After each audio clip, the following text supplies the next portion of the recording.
మీ business ఏదైనా మీ ఊర్లో promotion చేయాలంటే అది సుమన్ టీవీతోనే సాధ్యం. ఇప్పుడే సంప్రదించండి. సుమన్ టీవీ, నేను మీ ఈశ్వరి. మనం ఇప్పుడు అన్నమయ్య జిల్లా రాయచూటిలో మాజీ ఎమ్మెల్యే శ్రీకాంత్ రెడ్డి ఆఫీస్ వస్తున్నాము.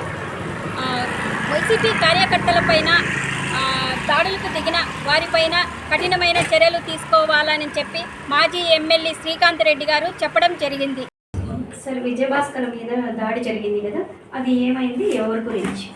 విజయభాస్కర్ అది కాదన్నా, ఎవరిపైనైనా కూడా ఒక సామాన్య మానవుడిపైనైనా కూడా అదే రీతిలో స్పందిస్తారు. ఎందుకనంటే పూర్తిగా ఒక టైప్ ఆఫ్ ముసుగులు వేసుకొని దౌర్జన్యం చేసేటువంటి పరిస్థితులు దాపరించాయి కాబట్టి ఇది మంచి పద్ధతి కాదు. విజయభాస్కర్ కావచ్చు, ఇంకొకరు కావచ్చు, ఎవరిపైన కూడా ప్రజాస్వామ్యంలో దాడికి చేయటం అనేది మంచిది కాదు. చట్టాన్ని వాళ్ళ చేతిలోకి తీసుకొని ఈ రకంగా ముసుగులు వేసుకొని చేయటం అన్నటువంటిది గతంలో ఎప్పుడూ జరగనటువంటి సంఘటన. దీనిపైన ప్రజలు కూడా ఆందోళన వ్యక్తం చేస్తారు, ఏం జరుగుతుంది అన్నటువంటి పరిస్థితులలో.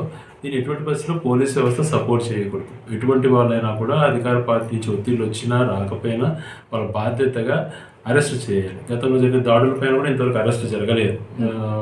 లక్కినపల్లి జెడ్పీటీసీ రెడ్డి విషయంలో కానివ్వండి, వండాడు వెంకటేశ్వర విషయంలో కానివ్వండి, మిగిలిన విషయాలలో కూడా జరిగినటువంటి వాళ్ళని ఇంతవరకు అరెస్ట్ కూడా చేసి వాళ్ళకు శిక్ష పడినట్టు పరిస్థితి దాపించేటివి కాదు.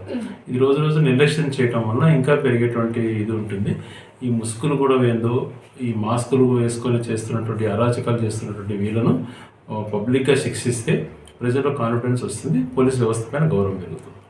సార్, ఇప్పుడు ఎస్పీ ఆఫీస్లో మీరు లెటర్ ఇచ్చారు కదా, ఎస్పీ ధీరజ్ గారు ఏం చెప్పారు? ఎస్పీ గారు చాలా స్పాంటేనియస్గా ఒక ఐపీఎస్ ఆఫీసర్ ఎలా ఉండాలో అలాగా ఉన్నట్టు అనిపించింది. చాలా చక్కగా స్పందించారు.